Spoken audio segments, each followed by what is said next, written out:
Boa tarde, bem-vindos a mais uma sessão do Seminário Internacional de Estudos Globais. É com esta sessão que encerramos o ciclo deste ano 2021 e temos a honra de ter connosco para encerrar este ciclo de Seminários Internacionais de Estudos Globais 2021 o Sr. Professor Dr. Rui Vieira Neri, que é um conhecido, reputado especialista em musicologia, história da música, tendo dedicado boa parte da sua vida profissional enquanto docente, enquanto investigador, precisamente a esta área de investigação, sendo hoje em Portugal e também com projeção internacional, um dos mais reputados especialistas nesta área. E é com muita honra que aqui o recebemos, agradecendo muito a sua disponibilidade para nos preparar uma conferência e partilhar connosco uma reflexão sobre o tema da música no contexto da globalização. Para moderar esta sessão está connosco a senhora professora Saula Castelo Branco, também da Universidade Nova de Lisboa, a quem muito agradecemos a disponibilidade para coordenar este seminário. Desejo também as boas-vindas à senhora professora e a partir de agora passo a palavra para apresentar o senhor professor Rui Vieira Neri e então moderar esta sessão deste Seminário Internacional de Estudos Globais. Muito obrigado pela vossa presença. Passo então a palavra à moderadora desta sessão. Seja bem-vinda. Boa tarde a todos e todas, com grande honra e prazer que eu estou aqui também para aprender convosco do mundo que o professor Rui Neri tem a nos oferecer e, portanto, eu vou passar a palavra ao professor Neri, farei alguns comentários no fim e talvez algumas perguntas, e depois penso que poderemos abrir o debate para mais perguntas da vossa parte. Muito obrigado. Antes de mais nada, quero naturalmente agradecer à Universidade Aberta e ao professor José Eduardo Franco este convite tão honroso para participar neste seminário doutoral. Quero também agradecer muito especialmente à minha colega e querida amiga professora Saula Castelo Branco, que é uma grande figura da musicologia, não só em Portugal como internacionalmente. É atualmente a presidente do International Council for Traditional Music, que é, digamos, o órgão de topo dos estudos etnomusicológicos no mundo, não é pouco, e que foi recentemente designada como professora emérita da Universidade Nova de Lisboa, coincidindo com a sua jubilação. Portanto é um privilégio poder tê-la aqui, mais uma vez, numa destas nossas muitas aventuras partilhadas. Não posso deixar, no dia de hoje, evocar uma terceira amiga que já não pode estar connosco, porque eu vou falar-vos do Brasil e de Portugal, e houve uma figura muito importante nas relações culturais entre Brasil e Portugal que nos deixou hoje, Leonor Xavier, e queria, portanto, deixar uma nota de saudade desta querida amiga, que tanto fez para estas relações culturais entre Portugal e o Brasil. Bom, pediram para falar de globalização em música, ou das músicas da globalização, e eu achei que o melhor que poderia fazer seria, em vez de discutir em abstrato, em teoria pura, esta questão, falar-vos a partir de um estudo de caso, que é o da relação da música com a primeira grande globalização, que é, como sabem, o processo da expansão colonial ibérica pelo mundo fora, e em particular a portuguesa. E começaria só por dizer algumas coisas genéricas que depois desenvolverei já no contexto específico desta questão da relação entre músicas portuguesas e brasileiras ao largo do processo de colonização. Bom, a primeira coisa é que a globalização não é uma decisão neutra de internacionalização. Ou seja, não acontece porque numa espécie de areópago ideal, as várias nações sentadas à volta da mesa decidem, como dizem os brasileiros, trocar figurinha.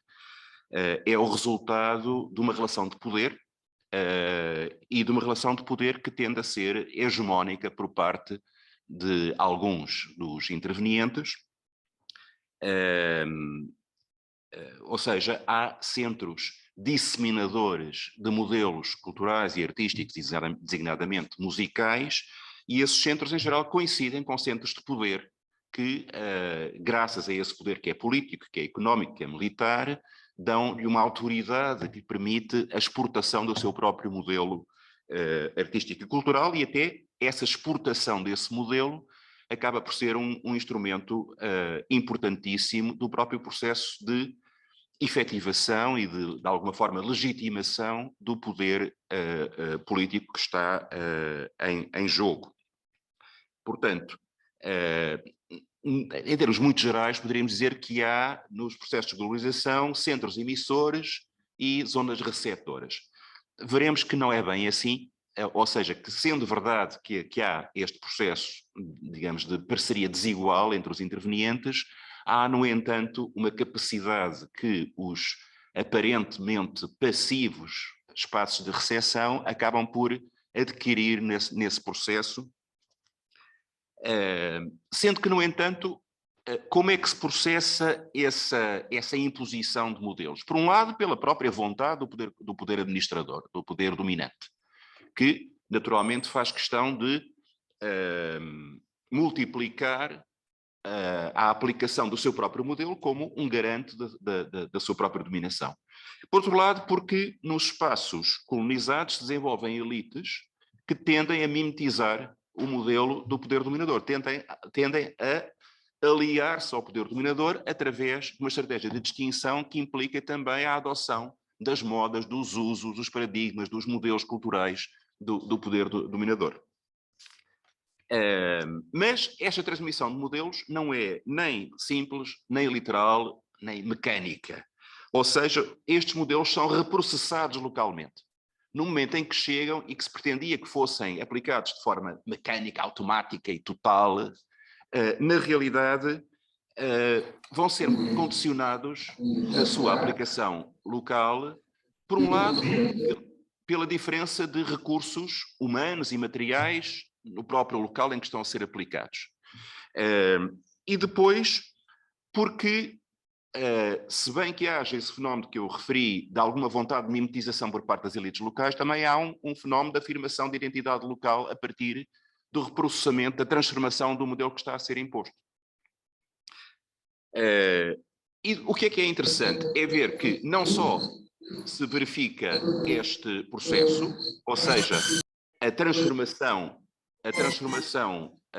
local dos modelos da potência dominadora, como inclusive há uma espécie de retorno, ou seja, esse reprocessamento local dos modelos da potência colonizadora acaba por ser devolvido à metrópole e afetar o próprio modelo na sua origem.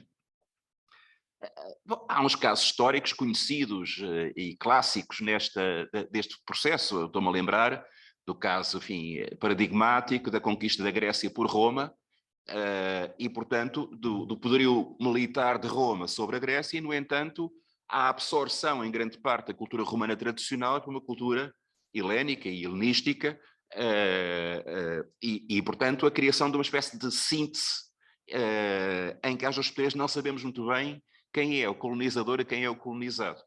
O mesmo sucede nesta relação colonial entre Portugal e o Brasil, dizia Oliveira Martins, num dos seus escritos mais provocatórios, no melhor sentido do termo, que no século XVIII Portugal é que era a colónia do Brasil e não o contrário, porque do ponto de vista dos recursos económicos, a economia portuguesa assentava fundamentalmente nos recursos da colónia e porque o desenvolvimento exponencial da vida da colónia Brasil emitia modelos que depois eram absorvidos, praticados, desenvolvidos na própria metrópole.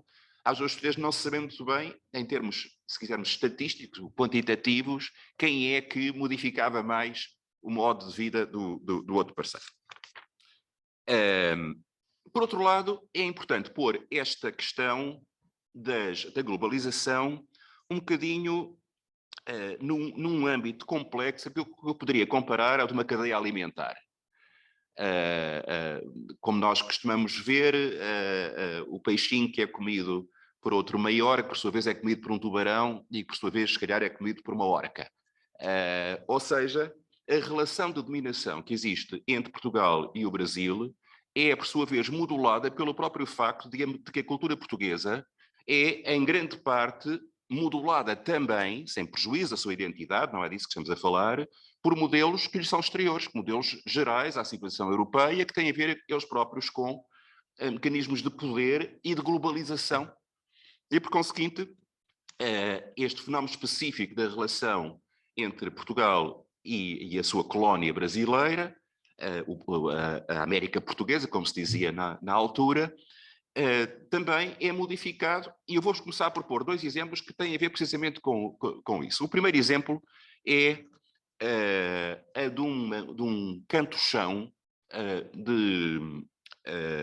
moçárabe, ou seja, do rito litúrgico que dominava na Península Ibérica toda até ao início do século XI, muito fortemente influenciado pelo facto de que no espaço ibérico confluíam a cultura cristã tradicional com a cultura árabe e com a própria cultura judaica. E, portanto, com uma componente mediterrânica no tipo de vocalização, no tipo de desenho melódico, com muitos melismas, com muitos ornamentos vocais.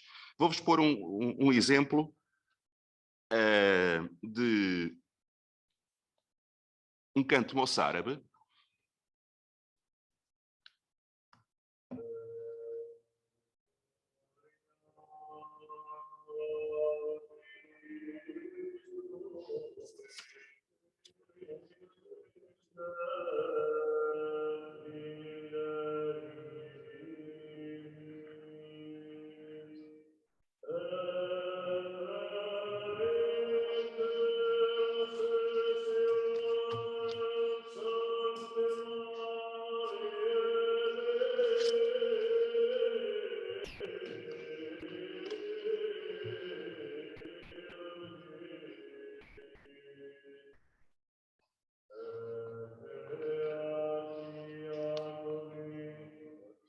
Vou cortar abruptamente, como farei com todos os exemplos, porque só quero dar-vos imagens sonoras muito genéricas. Mas reparem, a primeira imagem sonora que vos virá certamente à cabeça quando ouvem esta melodia de canto-chão moçárabe é a semelhança muito forte com o canto alentejano. E com todas as melodias que nós associamos à música árabe. Muitos melismas, muita ornamentação. Ora, desde o início do século IX, sobretudo com a criação do Império Carolíngio e com a aliança operacional entre o Império e o Papado, o que vai acontecer é um fenómeno também ele de globalização, que é o da imposição a partir de Roma de um rito litúrgico único para toda a Europa, tentando vencer e substituir as especificidades das várias liturgias que se praticavam ao longo da Europa. Isso é uma decisão política. É uma decisão política que tem a ver com a imposição da autoridade unificada do Papa a toda a estrutura da Igreja e tem a ver com a sua aliança operacional com o poder político do Império. E, portanto, em 1080, já em 1055, na realidade, no Concílio de Coiança, há uma decisão de substituir o rito visigótico inteiramente pelo chamado rito gregoriano. Podemos conversar muito sobre este termo gregoriano, porque o termo gregoriano é uma invenção, ou seja, para legitimar este rito unificado que a Igreja, o Papado, estava neste momento a tentar impor, foi-se buscar a figura do Papa São Gregório, que, coitadinho, tinha vivido 200 anos antes, não tinha nada a ver com isto, mas cuja grande autoridade na tradição da Igreja era invocada para legitimar este novo rito. Mas, enfim, isto é outra questão. O que importa é que nós vamos passar deste rito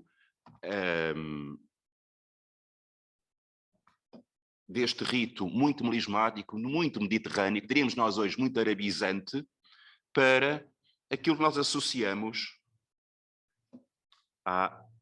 ao chamado canto gregoriano, Ele está a carregar.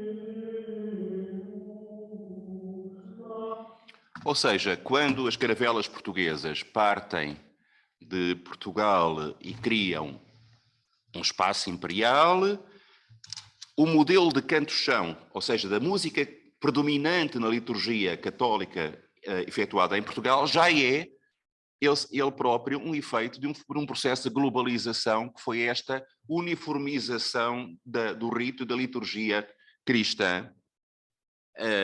Para lá do canto-chão, já nesta versão dita gregoriana, nós temos também, estamos em pleno século XV, XVI, temos a polifonia, ou seja, a possibilidade de ter não só uma linha melódica única, como nós vimos nestas formas de canto-chão, quer a moçárabe, quer a gregoriana, mas a possibilidade de ter várias vozes sobrepostas, criando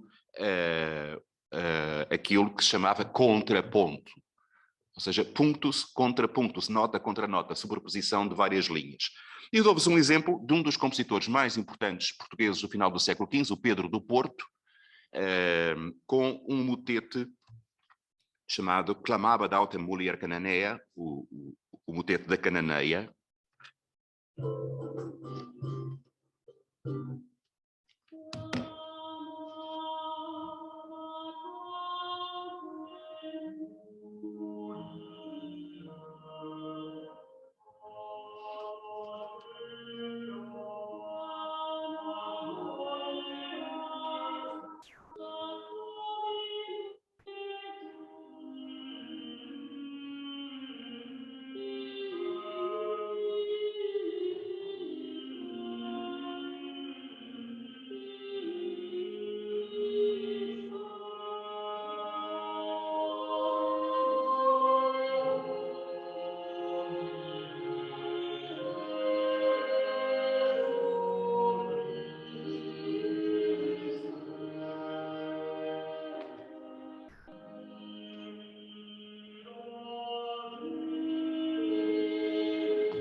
Ou seja, quando nós lemos as descrições das crónicas, desde logo a crónica de Tomada de Ceuta, depois a própria carta do Pedro Álvares Cabral, e nos dizem que foi cantado um Te Deum muito bem contraponteado, significa precisamente isto, que se celebrou uma cerimónia religiosa de ação de graças com esta vontade de que se faça de acordo com a norma universal da Igreja, com a norma global da Igreja. Portugal legitima a sua chegada a estes territórios como emissário desta mensagem global e, portanto, traduz isso como uma banda sonora, ela própria unificada, erudita, que exige formação especializada e que é, naturalmente, completamente estranha às tradições musicais autóctones dos territórios a que vai chegar.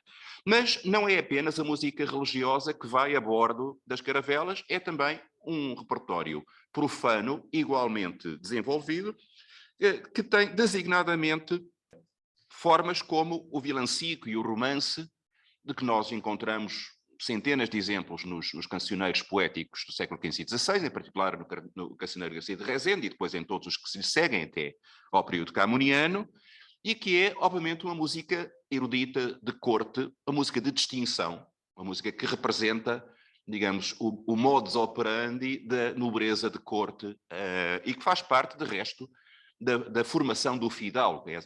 Esse fidalgo, e portanto esse distinto, a partir de um conjunto de práticas culturais e artísticas que também sublinham essa distinção. Vamos ouvir um exemplo de um vilancico.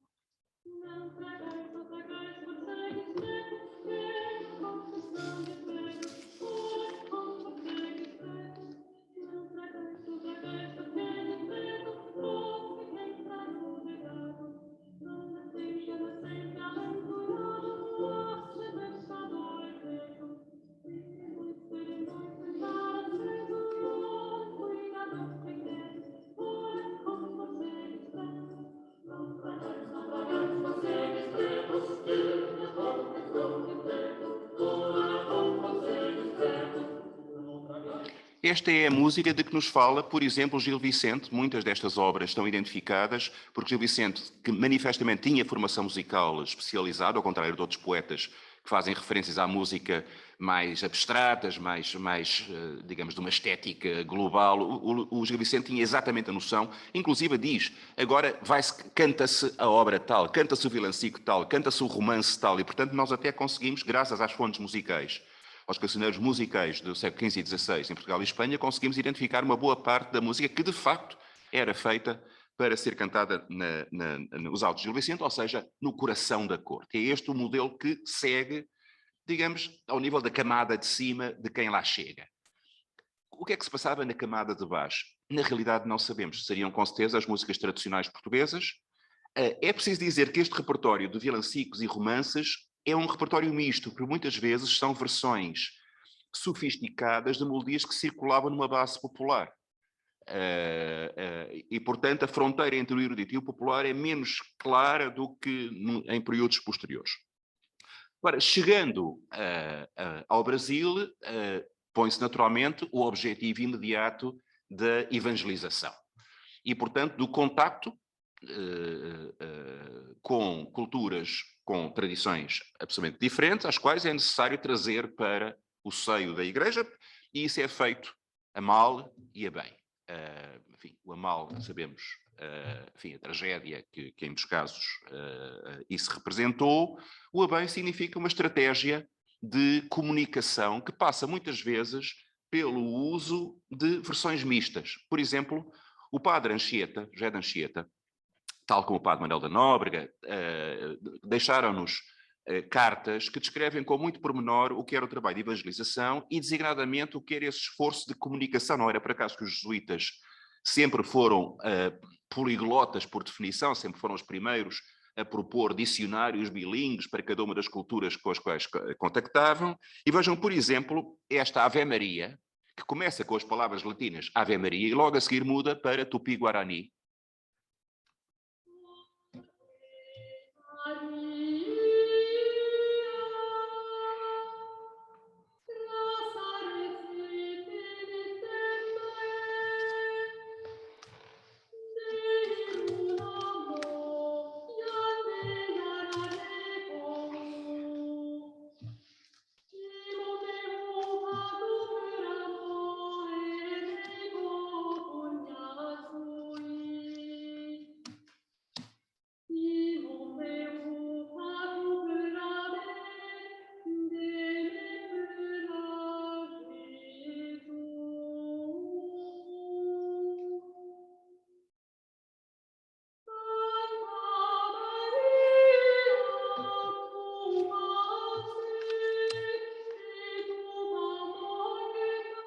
E nesta atitude pragmática de encontrar linguagens musicais que sirvam para fazer esta ponte entre os vários parceiros, entenda-se, os jesuítas não são um exército de evangelização português, são um exército de evangelização transnacional e, portanto, usam indiferentemente, como de resto no próprio meio cultural português acontecia até certo ponto, usam indiferentemente o português e o castelhano e muitas vezes o que é que fazem? Fazem aquilo que nós chamamos de versões contrafactas, ou seja, pegam numa cantiga que circulava com um texto profano e aplicam-lhe um texto religioso.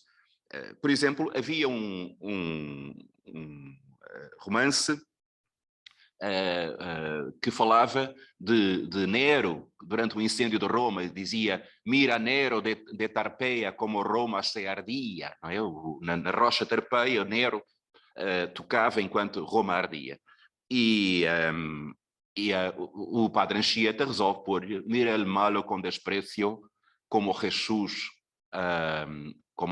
como Jesus sofria. O malvado via com desprezo como Jesus sofria. E aqui temos o exemplo dessa versão al divino.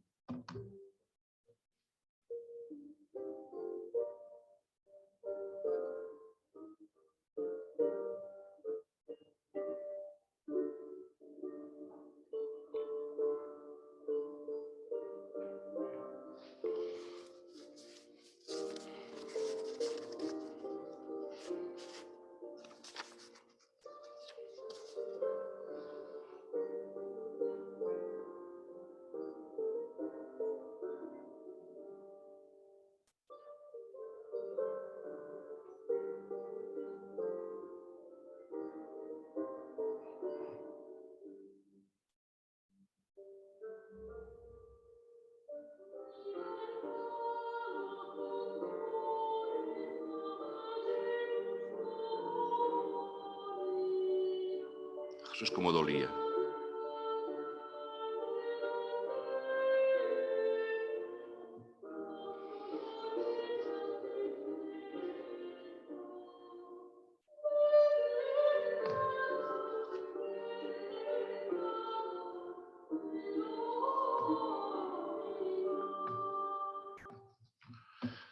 As cartas ânuas dos jesuítas são muito detalhadas nos relatórios que fazem sobre o sucesso desta evangelização. É claro que testemunha causa própria tem que ser sempre questionada com alguma crítica histórica, mas onde eles concordam todos, e há uma evidência muito grande disso, é o facto de que há uma prática musical de raiz europeia que se enraiza rapidamente nestas aldeias administradas pelos jesuítas,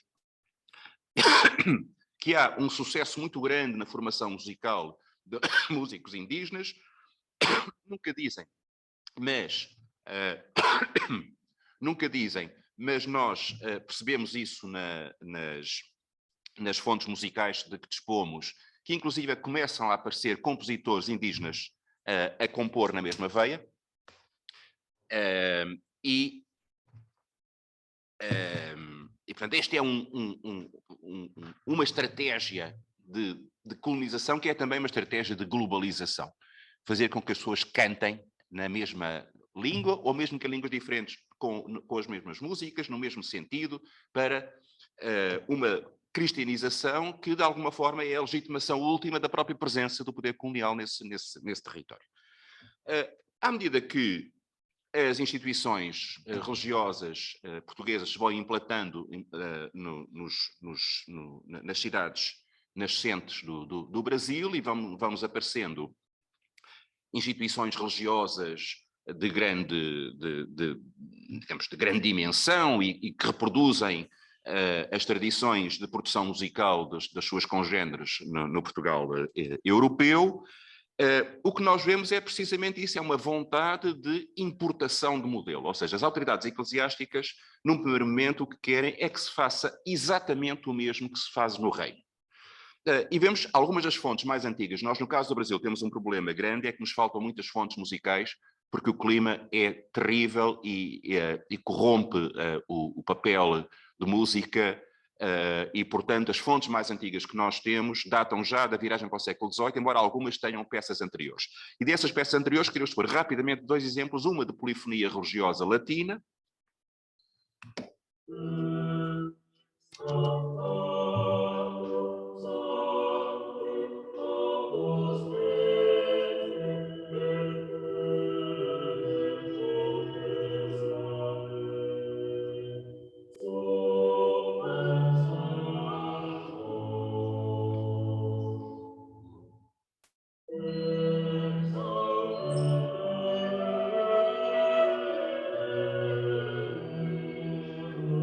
E também de um género litúrgico, de que nós também vamos falar um bocadinho mais, que esse é o que vai corresponder mais a uma brecha nesta barreira aparentemente uniforme e inalterável do modelo português, que é o chamado vilancico religioso. Em Portugal e em Espanha, já desde meados do século XVI, que se tinha generalizado a entrada na liturgia, nos momentos festivos do ano litúrgico, de músicas que, de alguma maneira, representavam o sentido de epifania, ou seja, a ideia de que a mensagem cristã se destinava à totalidade das pessoas de uma comunidade, independentemente do seu estatuto social. E, portanto, todos eram chamados a adorar o Deus Menino no presépio. Portanto, nas festas de Natal, nas festas do Corpo de Cristo, nas festas de Nossa Senhora, que eram momentos festivos, ao contrário, por exemplo, das festas ligadas à Semana Santa, que, enfim, que evocavam a tragédia da Paixão de Cristo, nas festas de caráter jovial, alegre, celebratório, havia cantigas em língua vernácula e que procuravam representar, muitas vezes, cantigas e danças populares, neste sentido que nós também temos nos presépios do Machado de Castro, que é a ideia de aparecerem os cavaleiros fidalgos e os pastores e os soldados e os marinheiros e as mulheres do povo, e todos convergem em direção a Belém para uma adoração conjunta do Deus Menino. E então, vou-vos dar um exemplo de um desses vilancicos que sobreviveu numa fonte brasileira, Matais de Incêndios. Ou seja, o menino Jesus emite um fogo que nos queima a todos, a partir do presépio.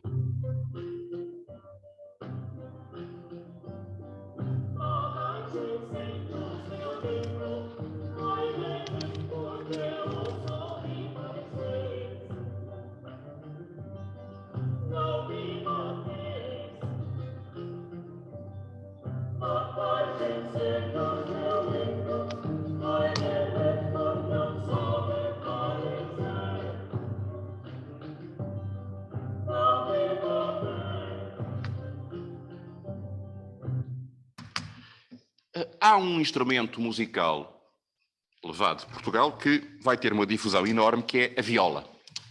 Viola, o instrumento em forma de oito, não é? Muitas vezes nós chamamos impropriamente de guitarra por influência do castelhano. E esse instrumento tem a vantagem de ser um instrumento eminentemente interclassista, no sentido em que pode ser utilizado para tocar um repertório erudito, sofisticado, que exige a instrução especializada musical, ou pode ser utilizado para tocar cantigas e danças populares, e, portanto, no repertório que nos aparecem fontes manuscritas para viola no Brasil colonial, no século XVII, aparecem-nos exemplos destes dois fenómenos. Por um lado, a importação de modelos ibéricos, e, por outro lado, o retrato musical de uma realidade que é diferente, designadamente pela presença maciça da comunidade de origem africana, ou seja, do tráfico de escravos e, portanto, da presença de comunidades que trazem consigo músicas e danças muito características. Vamos ouvir dois exemplos. Primeiro, de uma fantasia manifestamente erudita, ibérica.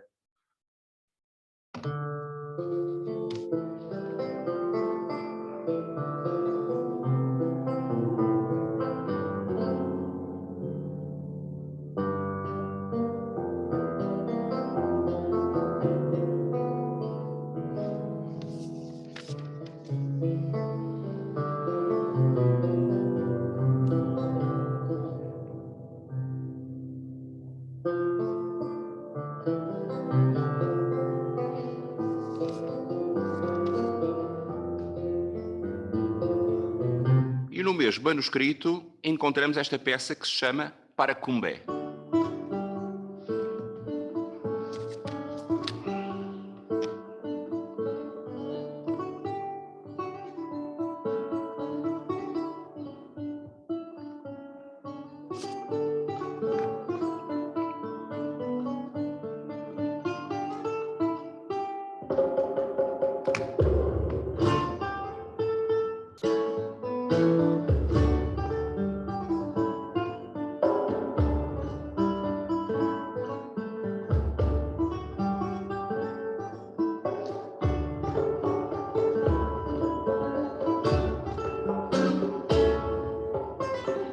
Começa-nos a aparecer o retrato sonoro daquilo que é esta espécie de diálogo imprevisto entre o modelo ibérico e o modelo das músicas das comunidades com as quais o colonizador se encontra. Volto a dizer, não estamos a falar de um fenómeno de cruzamento estético abstrato, estamos a falar de um fenómeno de dominação colonial, de tráfico de escravos, com toda a violência que aí está presente. Mas, como las brujas que la sai, e o que é certo é que nós encontramos um fenómeno interessante de um súbito ponto de encontro entre músicas que aparentemente pareceriam inconciliáveis, até porque representam, afinal de contas, supostamente, tradições opostas e rivais. Vou dar um exemplo do século XVI, é de um compositor espanhol, mas o fenómeno é comum aos dois países colonizadores. Vamos ver uma peça que começa como um hino à Virgem, muito tradicional, muito polifónico, em espanhol, mas é uma cantiga ao divino completamente. E depois, de repente, vejam lá o que vai acontecer. Portanto, ouçam com paciência os primeiros 2 minutos e depois vão ver a surpresa que a peça vos traz.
De repente entraram decididamente ritmos africanos, inclusive com palavras banto pelo meio, se não saber, gugurumbé. Reparem, não é música africana, é a música que reflete a percepção por parte do colonizador daquilo que são estas músicas bizarras e estranhas que despertam tanto interesse e que ao mesmo tempo correspondem a esta ideia de uma espécie de trégua simbólica a partir da comunhão conjunta numa mesma prática religiosa, e a partir daí temos centenas de vilancicos deste tipo em Portugal e no Brasil, embora não tenham sobrado no Brasil muitos mais exemplos do que aquele que eu vos dei, mas vejam o fenómeno curioso, porque de resto a presença da mão de obra escrava era verdadeira quer no Brasil, por maioria de razão, quer no Reino. E vejam, por exemplo, estes dois vilancicos do Mosteiro de Santa Cruz de Coimbra. Conos Regrandes de Santo Agostinho, a ordem mais rica, a ordem mais seletiva no seu recrutamento e, no entanto, nos momentos de festa de Natal, resolvem fazer vilancicos que eles como se chamavam de negro. Vejam, por exemplo, este. O texto diz, já agora, Sanki Turuzente Pleta, Turuzente da Guiné, he, he, he, tambor, frauta e caçaieta e carcavena supé, he, he, he, vamos fazer uma festa ao menino Manoé. Ou seja, estamos aqui todos, gente preta, tudo gente da Guiné, he, he, he, tambor, flauta e castanhola, e cascavel no seu pé, vamos fazer uma festa ao menino Manuel. E depois continua, canta bacião, eles vão chamando uns aos outros para cantar, e depois há uma secção que diz, Tulo negro are cantar, todos os negros cantarão. E cantamos e baiamos, que forro ficamos. Cantamos e bailamos, porque ficamos forros. O que é um fenómeno curioso, porque reparem, estes conos de Santo Agostinho tão respeitáveis, que não estavam certamente nada preocupados com a libertação dos escravos, nesta vontade de incluir elementos de exotismo que reforçam este aspecto multiétnico da monarquia portuguesa, acabam por incorporar elementos de um discurso que eles não percebem muito bem e que, no fundo, é muito parecido com aquilo que nós encontramos nos espirituais negros do sul dos Estados Unidos, esta ideia da religião como um fenómeno de libertação, mas não só de libertação espiritual numa outra vida, mas libertação terrena. O menino Jesus é visto como o salvador, mas não é apenas o salvador das almas, é o salvador dos corpos hoje e aqui. Vamos ver então um bocadinho deste vilancico.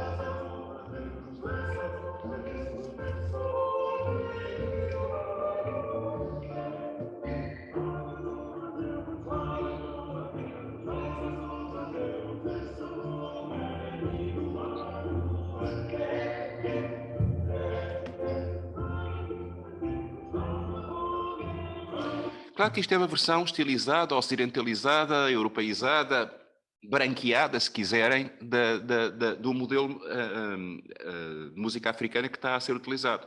Mas há elementos que ficam aqui. Por exemplo, o shouting. Esta ideia do ré com que os circundantes vão pontuando o discurso musical dos solistas. O stomping, o bater com o pé no chão para marcar o ritmo. A sala corrigir-me-á se eu estiver descrever mal, mas há uma quantidade de elementos característicos das músicas africanas que são aqui introduzidas neste discurso, que é um discurso da legitimação do próprio processo enfim, de dominação imperial, dominação colonial. O mesmo sucede, de resto, em outros contextos. Reparem, durante a monarquia dual, entre 1580 e 1640, há um grande número de músicos portugueses que vão estar ativos em dioceses da América Latina, portanto da América Hispânica. Um deles é um português chamado Gaspar Fernandes, que estudou na escola de Évora, na escola da Sé de Évora, e que depois foi, durante muitos anos, mestre de capela da Catedral de Puebla, no México. E como aí a questão não se põe em termos de dirigir-se à mão de obra escrava de origem africana, é dirigir aos ameríndios, então, naturalmente, a língua que ele vai utilizar não é o crioulo português que nós encontramos, e isto é, já agora um parênteses, é uma coisa que eu tenho tido uma luta sem resultado há décadas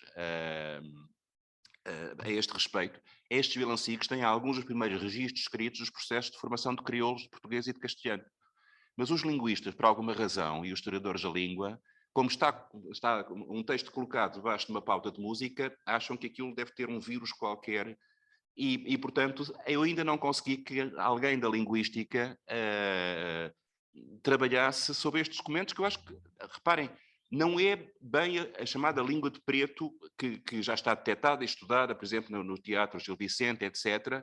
É mesmo um registro que tenta aproximar-se, de acordo com uma percepção que obviamente não é a dos próprios falantes, e portanto não corresponde exatamente. Mas a mim aconteceu uma vez fazer uma conferência sobre este tema numa associação de cabo-verdiana, e quando eu disse isto, nós temos dificuldade em perceber, um dos meus assistentes disse, olha, o senhor é que tem dificuldade, nós percebemos perfeitamente. O que tem a sua graça, mas dizia eu que no caso do Gaspar Fernandes em Puebla, e tendo que se dirigir a uma população que em parte é ameríndia, utiliza naturalmente a língua azteca, que é o nahuatl. Vejam, por exemplo, este vilancico.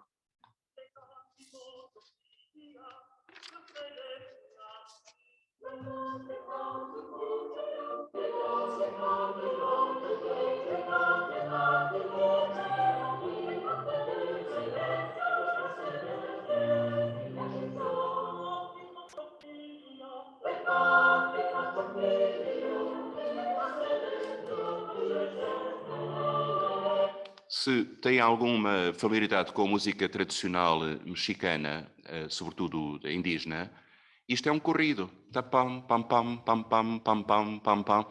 É o típico dos passos de dança que ainda hoje estão nos corridos e nas rancheiras mexicanas e que vêm justamente destas raízes ameríndias que estão aqui reproduzidas. Toda esta minha primeira parte foi a propósito desta questão de estratégias de legitimação desencadeadas pela autoridade colonial. No entanto, à medida que as sociedades coloniais se vão desenvolvendo e que, sobretudo, vai aparecendo uma classe média, uma burguesia, se quiserem, nos grandes centros urbanos brasileiros, há o desenvolvimento de um repertório que já está fora do âmbito litúrgico e que tem a ver com as novas práticas de sociabilidade características das populações urbanas, também no espaço colonial. E aí há a emergência de um género de canção profana, de canção, diríamos nós hoje, com muitas aspas, ligeira, embora o termo seja muito discutível do ponto de vista teórico, mas para bom entendedor serve, que é a chamada modinha. Modinha tem versões mais eruditas, mais próximas do modelo da área da ópera italiana, e tem versões mais populares, mais próximas daquilo que seria a cantiga de rua. Vejam, por exemplo, esta modinha chamada Cruel Saudade.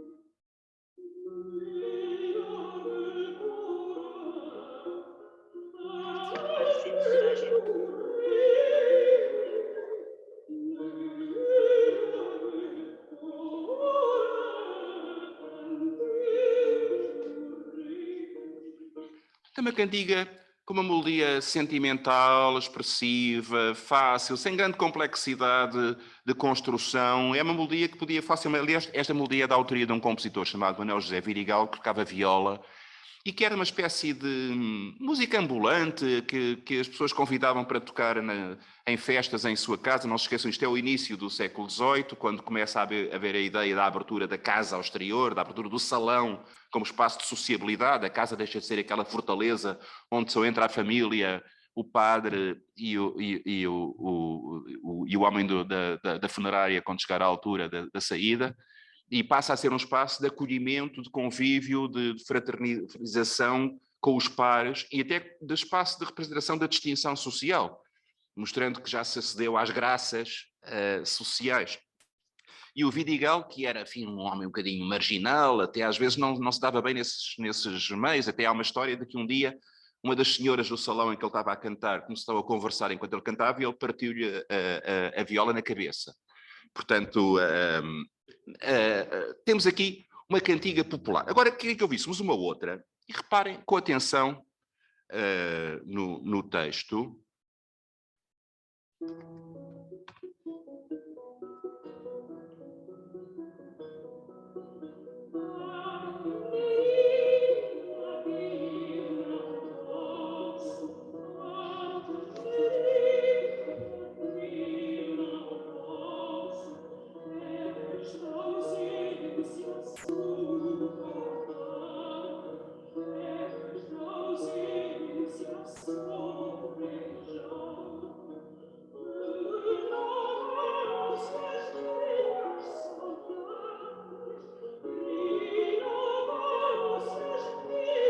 Ah, Nerina, eu não posso esta ausência suportar, renovam-se minhas saudades quando canto ao sabiá.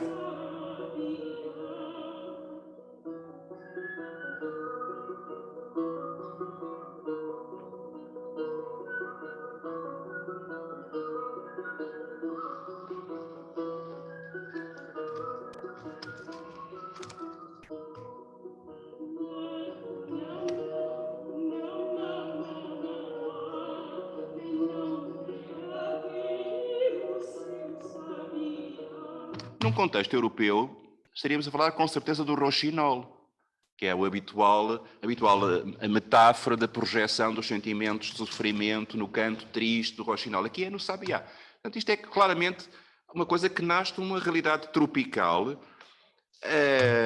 onde a referência tradicional das modas do reino tem que se adaptar desde logo a esta paisagem. Tem cores diferentes, tem vegetação diferente, tem uma realidade diferente, e tem também sons diferentes e ritmos diferentes. Há pouco falei-vos da questão da presença africana, que é gigantesca à medida que nós avançamos pelo século XVIII no Brasil, com uma desproporção muito grande em relação à população de origem europeia. Não precisamos de fazer aqui nenhum discurso, enfim, óbvio, implícito, da brutalidade, da violência intrínseca desta realidade, mas há um aspecto muito interessante do ponto de vista musical, é que ao fim de uma semana de trabalho brutal, há um dia de repouso em que, na véspera, no sábado para domingo, estas comunidades se podem reunir e cantar os seus cantos e as suas danças. E esses cantos e danças têm uma capacidade de sedução muito grande para a comunidade envolvente, designadamente para os senhores. Diria mais tarde o Camilo Castelo Branco, falando já de uma outra dança, depois falaremos muito rapidamente, que é o fado, dizia que nos põe tremuras involuntárias nas nádegas. O que é uma descrição ótima, quer dizer, são músicas com um ritmo, uma batida muito forte, muito associadas à dança, e no contexto africano, esta dança está associada a práticas religiosas de contacto com a divindade a partir do movimento, a partir do transe em que se pode entrar dançando, e supostamente dariam a possibilidade de um contacto com as divindades que regem o destino. E essas divindades que regem o destino de cada um, na língua quimbundo, tinham uma designação que era Kalundu. Os calundus eram essas divindades cuja proteção se invocava através da dança e com as quais se estabelecia uma ligação através da dança.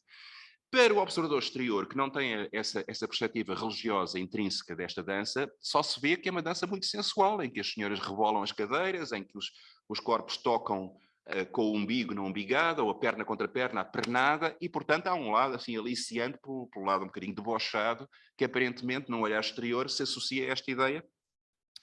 E esta dança, que é designada por Lundum, como transformação portuguesa do termo calundu, vai ser uma presença permanente no universo, não só do Brasil, por Maria de Razão, mas também do Reino.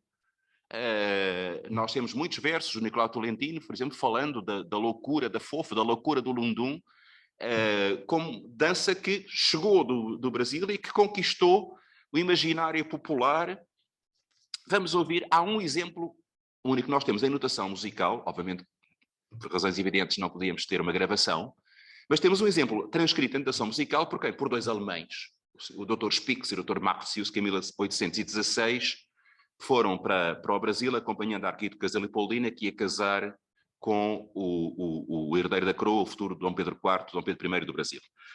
E iam com uma missão que era muito característica do olhar da Europa imperial deste período. O Brasil está em más mãos, isto precisava de ter melhores colonizadores, vamos lá espreitar a ver o que é que se passa, até porque até aí havia um bloqueio que dificultava a entrada de estrangeiros que dessem, não havia publicação de mapas, não havia publicação de informação, justamente para não atrair a atenção. E de repente, a pretexto de participar nas cerimónias e também por causa da abertura dos portos, que tinha sido decretada por imposição inglesa, quando a família real foi para o Brasil, estes senhores podem viajar pelo Brasil, então vão descrevendo as paisagens, os recursos minerais, a flora, as riquezas e já agora também a população e os seus usos.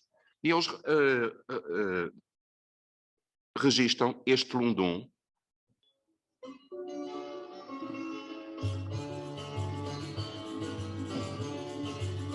Reparem, o ritmo 5 pam, pam, pam, pam, pam, contra o tempo, não é?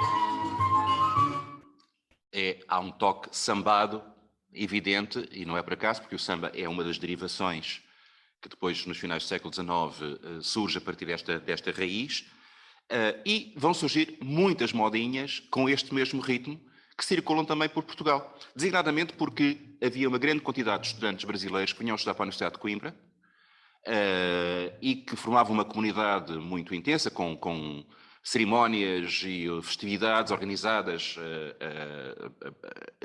Um dos que vem é Caldas Barbosa, que vai depois ser um dos poetas da Arcádia Lusitana e que tem uma quantidade de poesias que dão um bocadinho esta ideia, porque o Caldas Barbosa era mulato e, portanto, está ali na fronteira entre as duas comunidades e expressa bem esta identidade brasileira, mesmo que com formas aparentemente arcádicas e cortesãs. Vejam um ou dois exemplos muito curtos de modinhas cantadas.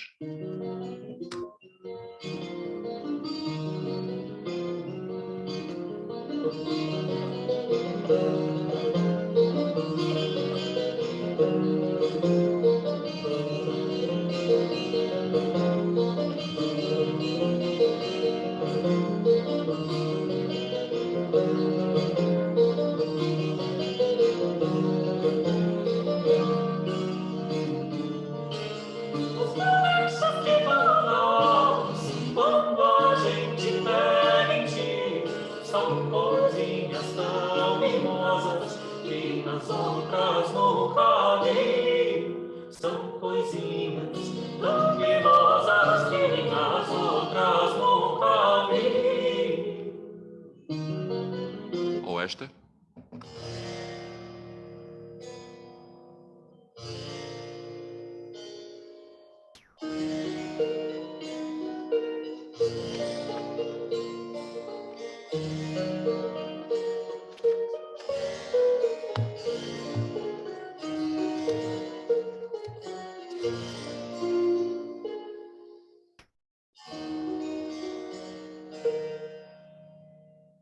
Você se esquiva de mim, querendo-lhe tanto bem. Repare bem no que faz, isso não cobra ninguém.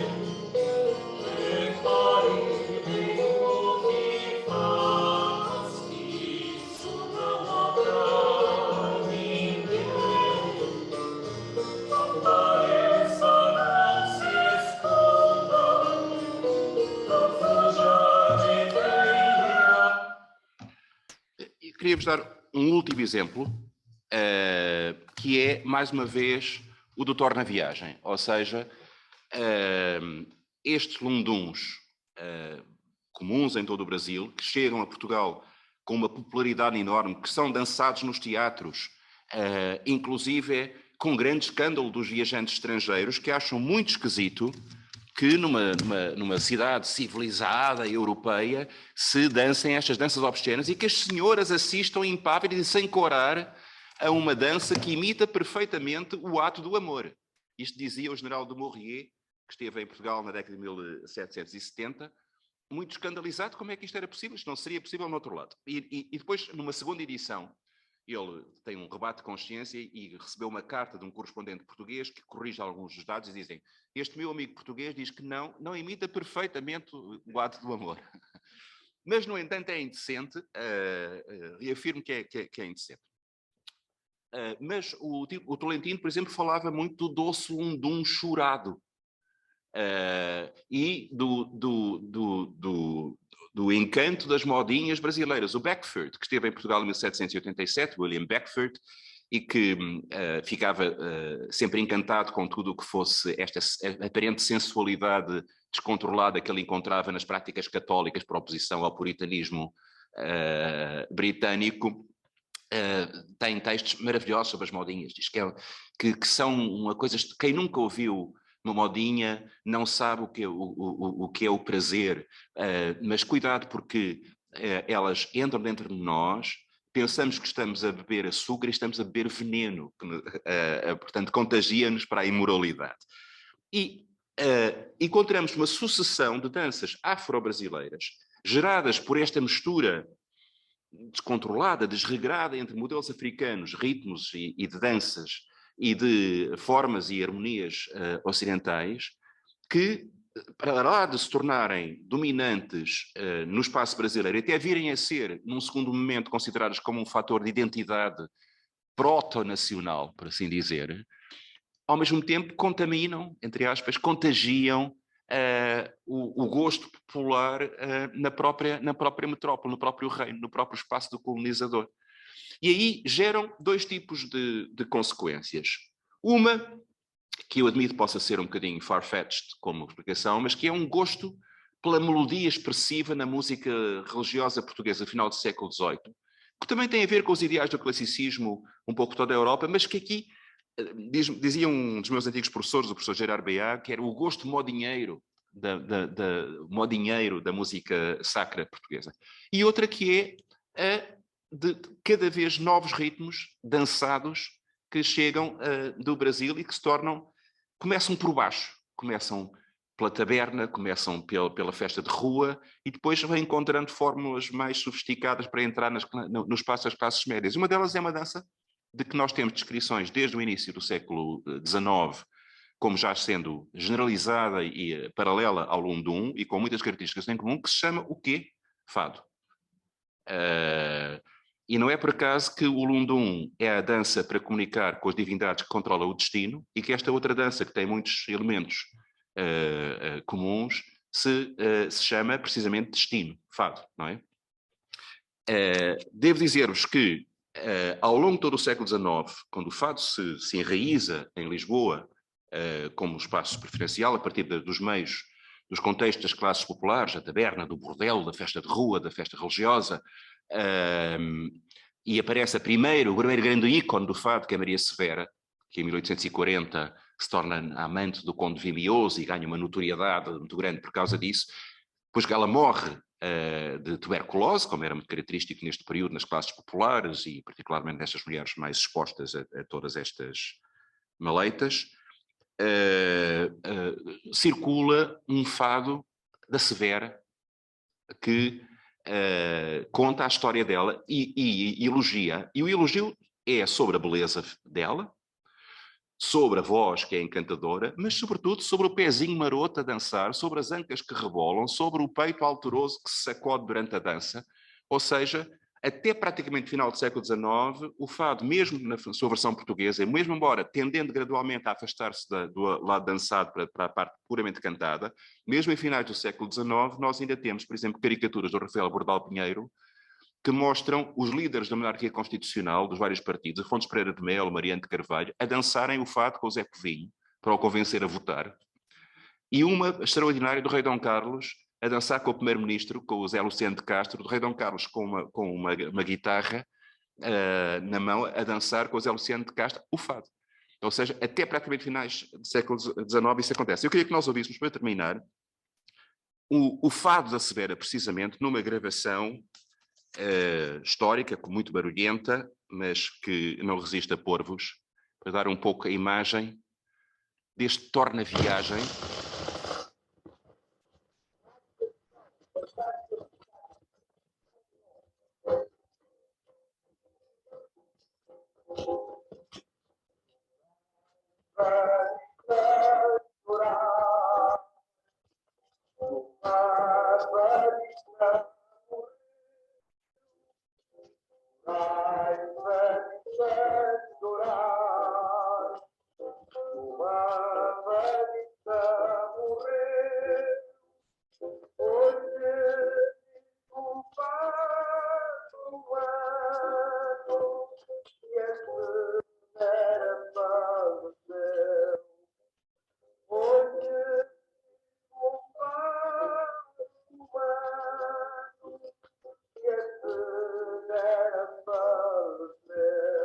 Podem perguntar o que é que isto tem a ver com os exemplos que nós ouvimos. Bom, tem, por exemplo, eu agora vou entrar numa questão técnico-musical, mas é muito simples. A alternância entre um acorde base, que é a tónica, que é o do acorde de estabilidade, e um acorde de tensão, que é a dominante. E depois outra vez a tónica, depois a dominante, depois a tónica, a dominante. Ou seja, não há variação harmónica nenhuma, há esta oscilação pendular, que é o que nós encontrávamos nos lunduns, precisamente. O que dá a possibilidade de ir improvisando melodia em cima dessa base. E, em segundo lugar, a síncopa, que é muito engraçado, porque com o nosso pé de chumbo português não se nota tanto como na marcação rítmica brasileira. Mas o que ele está a fazer é pá, pam, pam, pim, pam, pam, pam, pá, pam, pam, pam, pam, pam, pam, pá, pam, pam, param, pam, pam. Se eu fizer isto um bocadinho mais depressa, param, param, pá, pam, pá, para, pá, pam, pá, para, pá, para, pá, pam. Ou seja, é exatamente o mesmo padrão sincopado, típico de todas as danças afro-brasileiras, mas aqui arrastado, um bocadinho como de resto. Nós já tínhamos visto naquele lundum mais lento que ouvimos há bocadinho e que justifica a tal referência do ritual palentino do doce lundum chorado. Não é? Portanto, to make a long story short, o que é que eu vos queria mostrar? Imagens sonoras que mostram as várias facetas daquilo que poderia parecer um processo mecânico, automático, de imposição rigorosa, estrita, de um modelo das práticas musicais do colonizador. E, na realidade, por várias razões, a existência de uma espécie de negociação. E negociação não implica armas idênticas da parte de todas as partes envolvidas. Implica que o nome indica. Negociação, compromisso, contaminação, mestiçagem, trocas, que são feitas quer por maioria de razão nas próprias zonas colonizadas, quer por reflexo e torna a viagem no próprio modelo inicial, o que dá uma circularidade em que ninguém sai igual, nem o colonizador, nem o colonizado. Volto a dizer, para que não haja dúvidas sobre isto, eu uma vez tive uma sessão muito complicada na Haus der Kultur der Welt em Berlim, porque me acusaram de estar a fazer a legitimação ou o branqueamento deste processo. Não estou de todo. Quer dizer, este pano de fundo de violência, faço questão de o sublinhar. Mas não podemos reduzir tudo a esse pano de fundo e não podemos deixar-nos aperceber destas trocas que, no fundo, implicam também tentativas de afirmação de identidade e, de alguma forma, o entrar em território inimigo, o converter o próprio colonizador. E, portanto, há aqui um filão de material que eu acho que pode ser utilizado numa visão mais ampla sobre este processo da primeira globalização, que é portuguesa, como sabemos, e da sua banda sonora, porque eu ultimamente tenho insistido muito nesta ideia de que nós temos durante muito tempo, demasiado tempo, visto a história como um filme mudo. Na realidade, a história é um filme sonoro, tem uma banda sonora. E essa banda sonora, como no cinema a banda sonora nos ajuda a perceber as situações dramáticas e a caracterização dos personagens, também na história a componente musical pode ajudar-nos a compreender os processos mais gerais de interação social, política e económica e, portanto, digamos que é um pouco a missão dos musicólogos também contribuírem com esta achega para uma finalidade que não é exclusivamente musical, que é, afinal de contas, de uma história global, que é aquela que todos nós procuramos cada vez mais construir. É tudo. Muito obrigado. Muito boa tarde. Muito obrigado, Sr. Professor Rui Vieira Neri, por esta extraordinária conferência que nos dá a ver o outro lado do processo de globalização, que afinal tem banda sonora, que é extraordinário, e aplicar à música a chave de leitura dos estudos globais para compreender como nesta história da música a globalização teve um efeito extraordinário. Antes de dar a palavra à senhora professora Salwa Castelo Branco, nós costumamos ter nestes seminários um minuto de poesia. Hoje quem vai dizer a poesia é o nosso doutorando Ricardo Tastacione, a quem dou a palavra. Ricardo Tastacione, tenha a bondade. Boa tarde a todos. Obrigado por esta oportunidade. A poesia que eu escolhi é o Cântico do Pássaro Azul em Sharpeville, de José João Cradevinha. Antes de ler esta poesia, permite-me de apresentar brevemente o autor, o poeta. Eu tenho 2 minutos, talvez eu vou pedir mais um, não sei se o professor José aceita. O José João Cradevinha é considerado um dos maiores poetas moçambicanos e africanos. Ele morreu em 2003. Eu tive o prazer e a honra de conhecê-lo e discutir com ele várias vezes assuntos ligados à arte e à cultura moçambicana. Ele foi poeta, escritor e militante da luta de independência. Como membro da Frelimo, foi preso pela polícia política portuguesa, condenado, passou 4 anos de prisão. Ele foi primeiro presidente da Assembleia Geral da Associação dos Escritores Moçambicanos e recebeu em 1991 o Prêmio Camões. 3 linhas tiradas da sua autobiografia. Escrever poemas é o meu refúgio, o meu país também. Uma necessidade angustiosa e urgente de ser cidadão deste país, muitas vezes altas horas à noite. A poesia Cântico do Pássaro Azul em Sharpeville. Antes, permite-me de explicar 3, 4 palavras que iremos encontrar.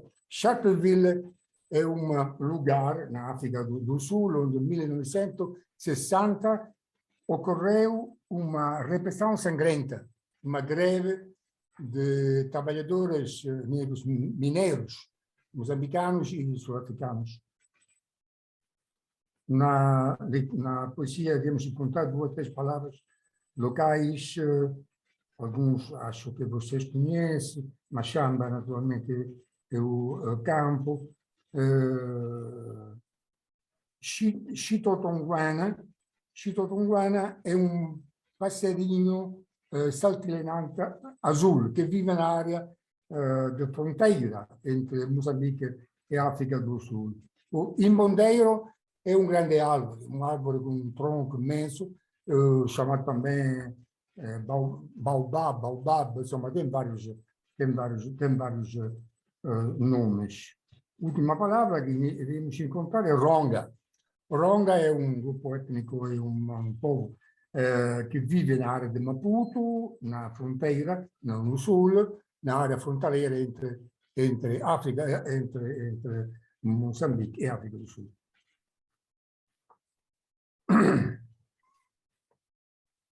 Os homens negros como eu não pedem para nascer, nem para cantar, mas nascem e cantam, que a nossa voz é a voz incorruptível dos momentos de angústia sem voz e dos passos arrastados nas velhas machambas.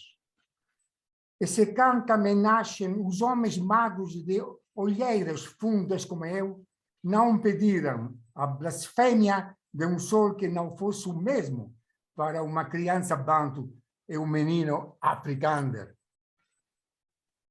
Mas homens somos. E como o mesmíssimo encanto magnífico dos filhos que geramos, aqui estamos. Na vontade viril de viver o canto que sabemos e tornar também uma vida, a vida de voluntário que não pedimos, não queremos e odiamos, na ganga africana que vestimos e na ração de farinha que comemos. E com as sementes rongas, as flores silvestres das montanhas Zulus e a dose de pólen das metralhadoras no ar de Sharpeville, um chitotonguana azul canta num braço de imbondeiro e levanta no feitiço destes céus a volúpia terrível do nosso voo. Muito obrigado. Muito obrigado, Ricardo Tastaciona, pela sua escolha, muito adequada a esta sessão. E agora tenho muito gosto em dar a palavra à senhora professora Sálua Castelo Branco para fazer o comentário crítico e conduzir agora a sessão a partir deste momento. A palavra é sua, tenha à bondade. Muito obrigada. Mais uma vez agradeço o convite, é com muito prazer.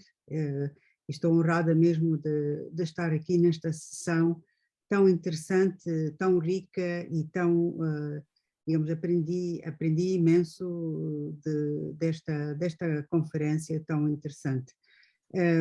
Concordo inteiramente com tudo que o professor Nery disse e, sobretudo, queria sublinhar a última observação que no fundo partilho inteiramente com ele, que a música serve e pode servir e serve como prisma privilegiado para examinarmos o processo de globalização, mas também muitos outros processos que vivemos no nosso cotidiano. No fundo, nós musicólogos, etnomusicólogos, etc., estudamos os mesmos assuntos que os nossos colegas das ciências sociais e das humanidades estudam através, no fundo, dessa criatividade musical, desse fenómeno que é um fenómeno profundamente humano, ou seja, não há uma única sociedade humana onde não encontramos um fenómeno, pode não chamar música, mas um fenómeno organizado, de sons organizados e que tem significados profundos para aquelas comunidades. Portanto, é algo fundamental no ser humano, é um fenómeno que comunica, que tem significados e que importa, de facto, fazer parte dos conhecimentos que qualquer estudioso no âmbito das humanidades e das ciências sociais tem em conta de modo sério. E concordo também com o meu colega e amigo que no fundo, eu observo estudos de fenómenos onde a música desempenha, como as festas, por exemplo, desempenham um papel fundamental, sem uma única palavra sobre a música. O que eu vou fazer é tentar, muito brevemente, situar a conferência do professor Neri no âmbito dos estudos da globalização com enfoque na música. Portanto, partilhando convosco alguns dos assuntos que no fundo têm sido debatidos desde os anos 90. Vou depois colocar uma ou duas perguntas ao professor Neri, depois vou abrir o debate para os presentes. No fundo, o estudo da globalização com enfoque na música tem sido um dos assuntos centrais no âmbito das ciências musicais desde o foco principal, que anterior a essa década não se estudaram os mesmos processos.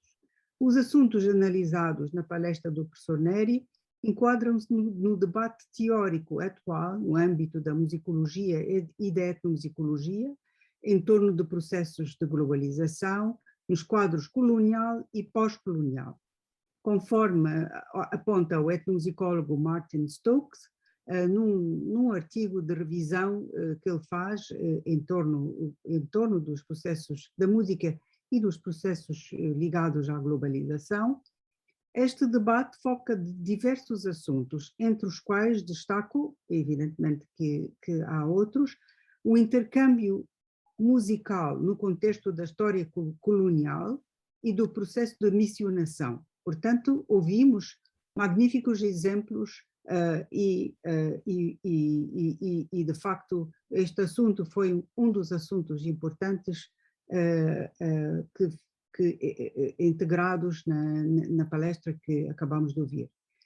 A dependência das periferias do mercado metropolitano das indústrias da música.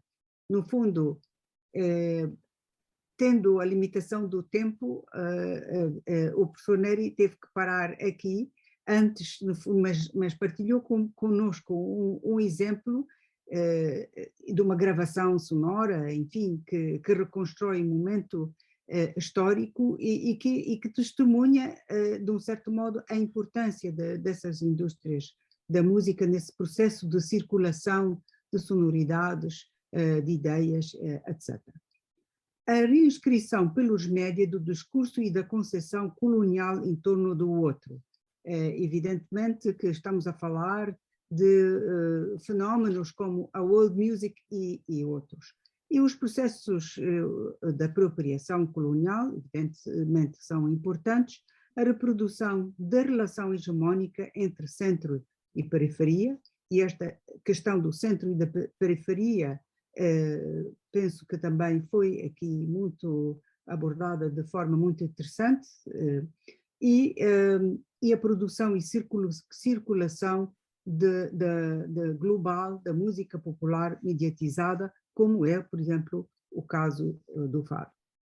Tal como demonstra a palestra que acabamos de ouvir, a música efetivamente desempenhou um papel central no contexto da circulação global, quer no passado, quer no período recente, marcado por grandes movimentos migratórios e dominado pelas indústrias globais dos média e das comunicações, o que contribuiu para a rápida disseminação da cultura em todas as suas dimensões, incluindo a música. Quer dizer, nós hoje, sentados na nossa casa, à frente do computador ou com o telemóvel, podemos ouvir música da Coreia ou da África do Sul ou da Nova Zelândia.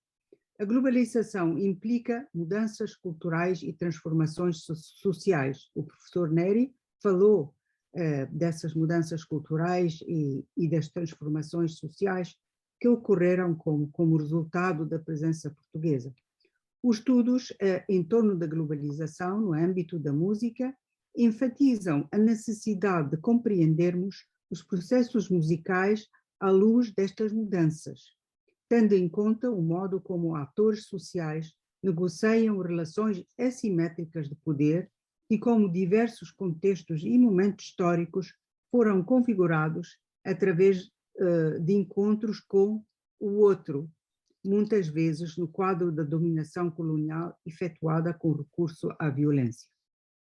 Portugal, como foi sublinhado e demonstrado, liderou o processo de expansão e de encontro com o outro nos séculos XV e XVI, abrangendo espaços e populações em diversos continentes, que culminou na formação de um dos primeiros impérios europeus e de uma rede global de relações económicas e culturais, cujas repercussões fazem-se sentir no mundo atual. Os processos transculturais encetados pela expansão portuguesa tiveram um impacto em algumas práticas musicais na África, na Ásia e nas Américas. Hoje o enfoque foi sobre o Brasil, mas de facto também podemos, digamos, transpor algumas destas mesmas ideias para outros espaços noutros continentes. Mas também em Portugal, como também o professor Neri sublinhou, que digamos, é um processo que vai nas duas direções. O estudo dos processos transculturais na música, quer em termos históricos, quer em termos atuais, representa um grande desafio para a musicologia e para as ciências sociais e humanas, de um modo geral. Tais estudos requerem uma abordagem transdisciplinar que integra a investigação histórica e etnográfica com a análise da própria música, algo que tivemos também o privilégio de ter aqui nesta palestra. Esta palestra do professor Neri representa uma resposta estimulante a este desafio e integra uma vasta e crescente bibliografia em torno de diversas dimensões da música no contexto da globalização. É, de facto, um assunto da ordem do dia. Aproveito esta oportunidade para referir um colóquio internacional organizado por mim em 1986, foi de facto um momento importante para debate destas questões. Tivemos a participação de grandes especialistas do Brasil, da África e de outros países, e também especialistas portugueses, incluindo o professor Neri, que nos falou do villancico. Este colóquio resultou num livro intitulado Portugal e o Mundo, o Encontro de Culturas na Música, e eu terei todo o gosto em oferecer aos participantes um exemplar. Vou pôr o meu e-mail no chat, basta enviarem um e-mail.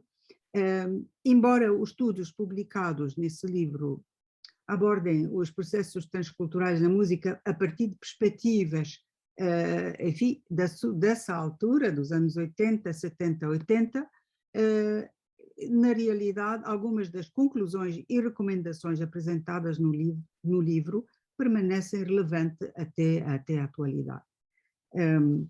Portanto, com este muito breve enquadramento, eu gostaria de colocar uma pergunta, no fundo um pedido, para que o professor Neri elaborasse um pouco mais sobre como é que os processos que nos descreveu e que são materializados através da música ocorreram num quadro internacional em que Portugal é ele próprio um elo de uma cadeia de poderes trans-europeus que impõem padrões de gosto e distinção à escala ocidental global. Este foi um dos assuntos, no fundo, discutido bastante no colóquio de 86, esteve também presente na sua palestra, mas claro, o tempo não dá para aprofundar todas as questões e, portanto, eu gostaria de lhe colocar esta questão. Marcela, muito obrigado pelos seus comentários, sempre tão pertinentes. De facto, essa é a questão-chave, como dizem os americanos, $1 million question, não é? Há uma tendência para analisar estes fenómenos pós-coloniais numa ótica exclusiva dos territórios envolvidos, ou seja, isto seria uma discussão envolvendo apenas Portugal e o Brasil. E logo aí já começa a haver uma questão muito importante, é que falamos de Portugal e do Brasil como se cada um deles fosse uma entidade homogénea, quando na realidade, mesmo neste processo, existem muitos Brasis e muitos Portugais. Ou seja, é diferente nós falarmos de um Brasil colonial, das grandes cidades que se estabelecem mais cedo, Rio, Salvador, Santa Catarina, Recife, e é diferente falarmos das novas populações, da povoação, por exemplo, de Minas Gerais, que tem uma imigração que vem sobretudo do norte de Portugal, uma imigração mais popular, onde não há ordens religiosas tradicionais que assegurem a difusão de um modelo erudito mais hermético, e, portanto, há zonas do Brasil com uma ligação muito mais forte ao modelo da corte, há zonas do Brasil com ligação muito mais forte a regiões periféricas do próprio Portugal. E, portanto, a malha, a rede que isto tece é muito mais complexa do que a ideia de opor uma realidade brasileira homogénea a uma realidade portuguesa homogénea. Mas ainda por cima tudo isto se passa num contexto em que, como a Salwa acaba de sublinhar, Portugal é, de alguma forma, uma zona um pouco periférica em relação à difusão dos próprios modelos eruditos europeus. E há aqui um jogo também, ao mesmo tempo, curioso, que é, por um lado, uma vontade de cosmopolitismo das elites portuguesas, uma vontade de acompanharem as modas dos centros emissores de modelos artísticos europeus, e, ao mesmo tempo, uma vontade de afirmação de identidade, e nessa afirmação de identidade, muitas vezes, aquilo que se vai procurar como um suporte para essa identidade são processos e fenómenos que já resultam destas interações multiculturais no seio do espaço da monarquia portuguesa. Por exemplo, no final do século XIX, compositores como Viana da Mota fazem toda a questão de entrarem no comboio da frente do romantismo europeu erudito. E, portanto, o Viana da Mota quer ser mais Liszt do que Liszt, mais Brahms do que Brahms, e compõe obras que, se tivessem ensinadas por um senhor Schultz, nós acreditaríamos que era um senhor Schultz. Mas depois sente ao mesmo tempo necessidade de compor obras com uma ligação a materiais musicais tradicionais portugueses, desde danças e cantigas regionais ao próprio fado de Lisboa, como uma forma de afirmar uma suposta identidade portuguesa nesse contexto cosmopolita em que se quer destacar. Portanto, ele umas vezes, num dos lados da moeda, quer ser mais alemão do que os alemães, e no outro lado da moeda quer mostrar que, apesar de tudo, tem uma diferença, que é ser português. Claro que depois aí entramos numa outra questão, que é a questão das identidades e da construção das identidades, que era um tema para outro colóquio, porque há aqui um ato voluntarista, idealista, de construção utópica de uma identidade que depois não se refere a nenhuma das práticas específicas que têm lugar no contexto global dessa identidade. Quer dizer, lembro-me sempre daquela famosa história que o professor Gé Matoso contava de um dia em que o rei Dom Carlos ia no iate e passou ali ao largo, no litoral do Porto, e apareceu-lhe uma lancha de pescadores poveiros, e ele perguntou: "Oh, boa gente, sois portugueses?" E eles disseram: "Não, meu senhor, somos da Póvoa de Varzim." E eu uso sempre muito esta citação, porque no mesmo sentido em que o professor Matoso fez, porque as identidades supostamente nacionais são feitas do mosaico das pequenas identidades locais. E identificação para estes pescadores não quer dizer que eles não soubessem que este era o rei de Portugal, que ambos falavam a mesma língua, que ambos tinham a mesma religião, mas havia uma relação de projeção imediata, de identificação imediata com uma realidade local, que para eles era superior a esta abstração de uma identidade nacional.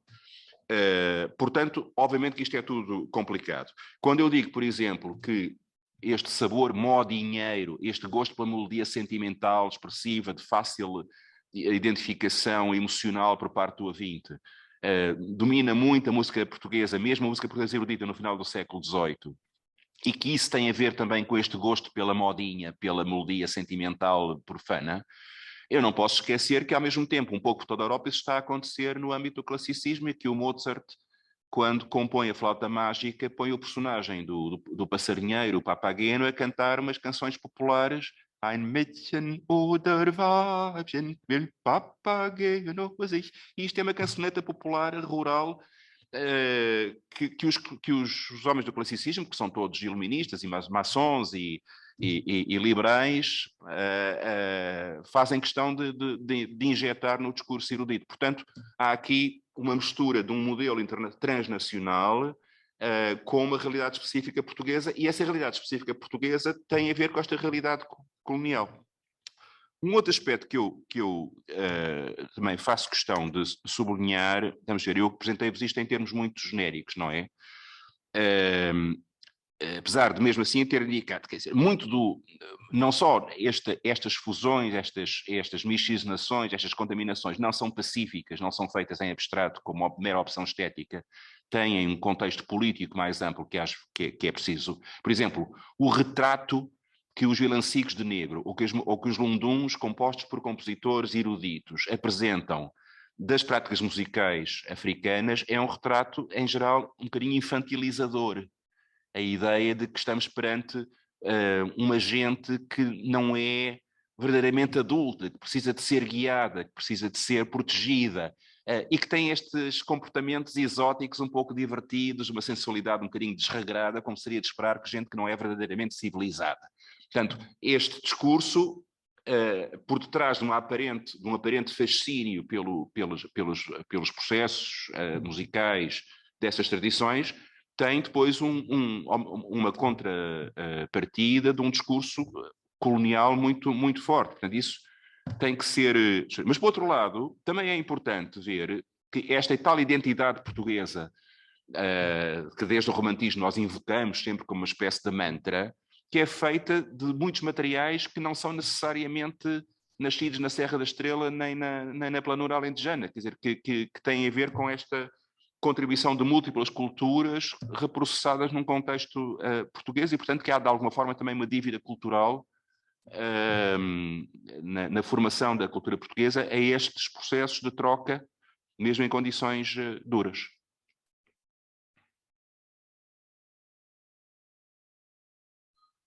E eu vou ler duas perguntas que foram enviadas pelo chat, e quem quiser também colocar outras perguntas pode ser através do chat ou levantando a mão virtualmente.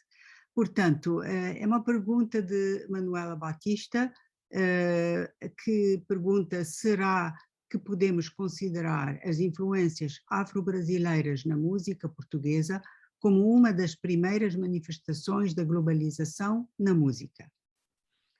Quer dizer, a globalização faz-se no ir e no vir, ou seja, a globalização já está presente quando a potência colonial, neste caso Portugal, leva um modelo pré-fabricado de práticas musicais que impõe localmente como um sinal de uniformidade. E, portanto, esse gesto já é um gesto de globalização. O outro lado da moeda da globalização é o retorno, ou seja, é a maneira como essas práticas levadas a partir da experiência da metrópole são transformadas, modificadas, de alguma forma apropriadas pelas comunidades às quais foram aplicadas. E eu aí acrescentaria a forma como essas transformações não ficaram restritas ao espaço da colónia, mas regressaram e afetaram a própria metrópole.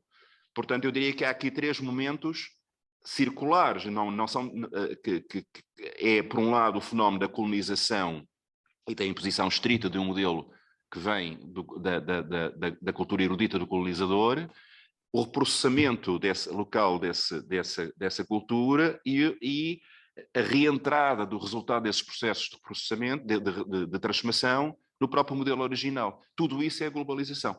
Portanto, estas influências afro-brasileiras são, com certeza, parte desse processo de globalização, mas são apenas uma das partes. Obrigada. Portanto, vou passar para uma outra pergunta, que é por Lina Soares. Podemos considerar um processo de globalização o papel das cantigas de amor provinciais na cultura ibérica, que tanto nos influenciou como ao rei Afonso X de Castela e depois ao seu neto, o nosso rei poeta Dom Dinis. Bom, nada vem do nada, não é? E, portanto, toda a lírica portuguesa está marcada naturalmente por essa matriz galaico-portuguesa medieval. E, portanto, sei lá, se nós pegamos no João Ruiz de Castelo Branco, o Senhor, partem tão tristes meus olhos por vós, meu bem, que nunca tão tristes vistos outros nenhuns, por ninguém. Há aqui muita marca poética que nós podemos remeter para as cantigas de amigo, muito me tarda o meu amigo na guarda, para aí fora, não é?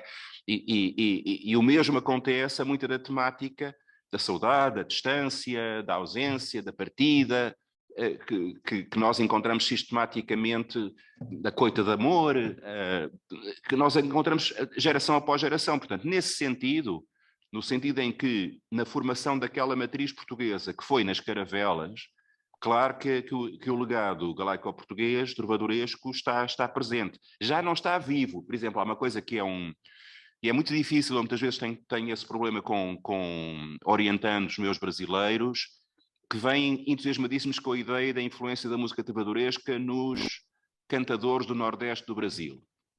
Nenhuma, ou melhor, remotíssima, não é? Quer dizer, o Dom Dinis nunca esteve no Brasil e quando os portugueses lá chegaram já tinham passado uns séculos. Portanto, não é a influência direta das cantigas de amigo e das cantigas de amor, que nesse caso se passa, é a influência já mediada pelos descendentes, em alguns casos remotos, dessas práticas. Portanto, a ideia de que o cantador itinerante do Nordeste do Brasil, que faz folhetos de cordel, é o herdeiro do jogral, que vai de feira em feira, é uma ideia romântica bonita, mas é, de facto, misturar períodos e contextos históricos diferentes. Agora, que há um ADN poético que remonta a esse repertório trovadoresco, isso sem dúvida. Muito obrigada. Eu estou a ver aqui que a Manuela Batista tem a mão levantada, portanto, por favor, coloque a sua pergunta ou comentário. Obrigada. Professora, no seguimento da pergunta que eu fiz através do chat, não propriamente relativamente à globalização, mas à localização, ou seja, a questão das influências locais da música, neste caso africana e brasileira, no contexto português e depois sendo transmitido para o resto da Europa. E no seguimento da intervenção da professora Salwa, e ter falado na world music, se essa própria world music também pode ser considerado um fenómeno de localização na música. Isso remete para aquilo que eu dizia, quer dizer, as identidades são mosaicos, não é? São mosaicos de localidades, não é? Quanto mais nós tentamos partir do local para uma visão mais ampla, mais nós temos que abstrair da especificidade local e construir médias que, como todas as médias, não explicam os extremos e não explicam diretamente nenhuma das localidades. Portanto, é evidente que numa realidade de colonização que implica trânsito transatlântico, que implica a administração de um território vastíssimo, com dificuldades de comunicação interna muito grandes, mas depois se vão... é evidente que o local distante pode ter um papel de estímulo, pode suscitar uma curiosidade face à diferença, pode suscitar uma vontade de diálogo com essa diferença, e no fundo é disso que nós estamos a falar neste contexto. Portanto, numa sociedade que há muita migração do reino para a colónia e regresso, como depois se continuará com a imigração portuguesa para o Brasil no século XIX, não é? Depois, sobretudo depois do decreto de libertação dos escravos da Princesa Isabel, há uma falta de mão de obra no Brasil que vai ser suprida por mão de obra portuguesa, italiana, e há grande fluxo migratório e, portanto, volta a haver um fenómeno de deslocalização que também tem consequências de trocas culturais importantes. No caso da world music, hoje em dia, eu acho que a world music é a contrapartida natural da massificação das indústrias musicais. Por um lado, há uma máquina de produção que é cada vez mais tendencialmente universal e que até tenta apostar numa certa ideia de juventude, numa certa ideia de rebeldia juvenil que seria comum a todas as juventudes em todos os espaços e, portanto, toda a gente gosta da Madonna e toda a gente gosta da Lady Gaga, estejamos em Ouagadougou,